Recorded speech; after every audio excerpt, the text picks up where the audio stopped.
Parlons des eurobonds. 100 milliards en 2009, 250 milliards en 2011, 250 milliards en 2014, 660 milliards en 2017 et 1184 milliards aujourd'hui.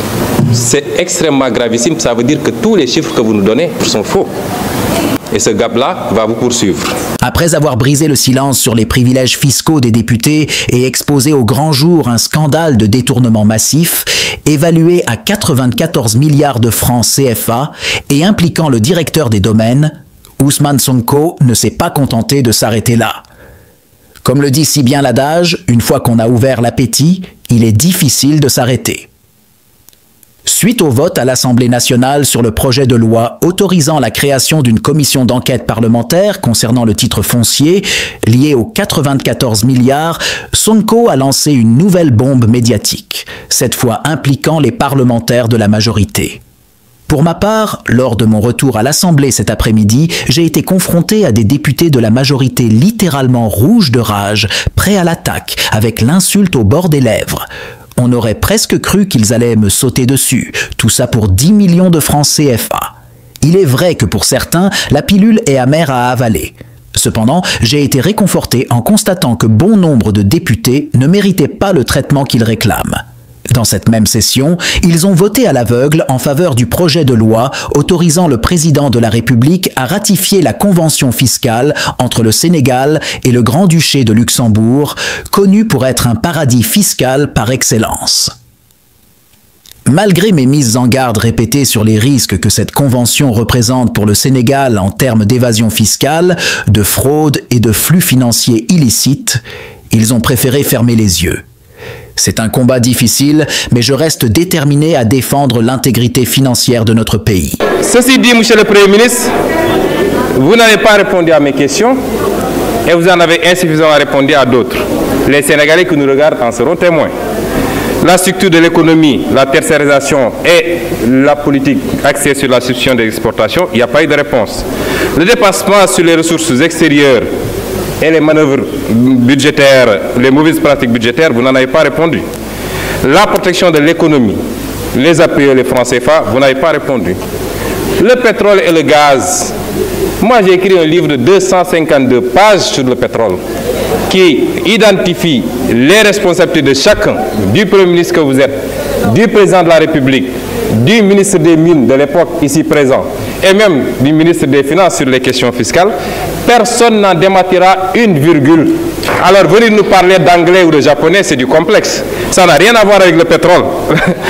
Et vous n'avez pas répondu sur l'agrobusiness et les enjeux liés au foncier. Vous avez mal répondu sur la question de la politique industrielle. Sur le coût du terre, j'ai interpellé sur le coût du terre en vous disant que ça ne coûte pas 568 milliards, mais le double.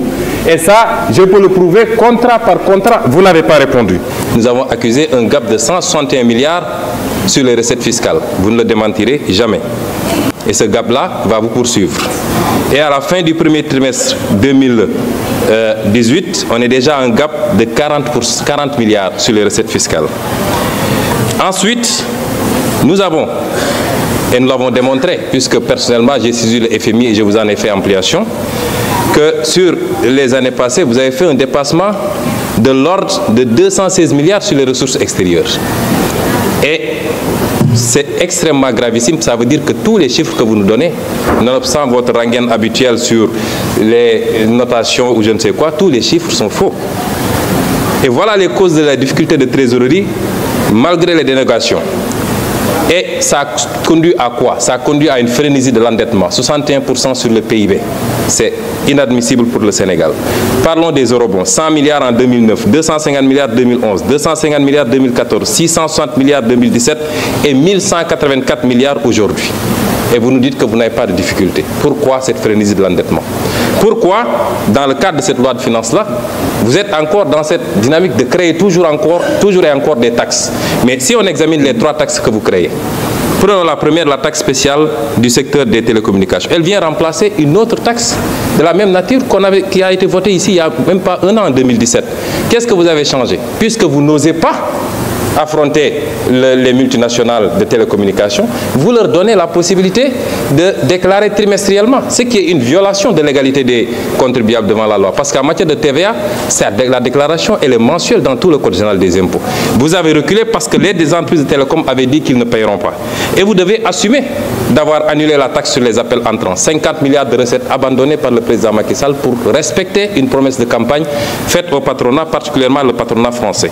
Le prélèvement sur les compagnies d'assurance. Mais vous mettez une taxe de 1% qui va être encore supportée par le consommateur, alors que vous n'osez pas taxer les forts profits des compagnies d'assurance et les distributions qui sont faites. C'est là où se trouve l'enjeu. Mais vous êtes toujours en train de faire peser la charge sur les mêmes, c'est-à-dire le pauvre contribuable. Enfin, les prélèvements sur les opérations de consignation. Monsieur le ministre, nous savons que ce prélèvement est taillé sur mesure pour la société de droit suisse qui s'appelle Adax Énergie, qui fait l'objet aujourd'hui d'un redressement de 100 milliards fraude fiscale sur ces opérations-là. Et nous suivons de très près l'arbitrage qui est sur votre table, parce que nous savons que cette loi, elle est taillée sur mesure pour cette société. Et voilà que le président Macky Sall, sortant de son sommeil de Lyon, décore cette même société de l'ordre national du Lion. Les multinationales viennent ici, elles fraudent, elles grugent le fisc, mais on les décore après de l'ordre national du Lion. C'est très bien fait. Et puis, on avance. Et comme d'habitude, parce que ce qu'on ne dit pas assez, c'est que cette société est impliquée dans le scandale de la SAR avec les 8 navires qui ont été commandés sans passer par le conseil d'administration. 400 milliards. Vous êtes très informés de ce dossier. Et c'est cette société qui est décorée aujourd'hui. Et cette société qui mérite qu'on lui présente, qu'on fasse une loi spéciale, que nos 20 députés vont voter. Il y a une plainte aujourd'hui à Londres et une plainte au Sénégal. Notre Assemblée nationale aurait dû s'autosaisir si elle était digne de son nom. Et je sais très bien que le président de notre haute auguste Assemblée connaît bien cette société, presque propriétaire de Oryx, dont il a été lui-même actionnaire, même s'il se défend d'avoir cédé ses actions depuis 2006. Voilà ce qui se cache derrière cette loi de finances rectificative et comment le Sénégal est géré sous Macky Sall, c'est-à-dire c'est les lobbies, c'est les amis, c'est les intérêts et c'est la famille. C'est ça la gestion du Sénégal.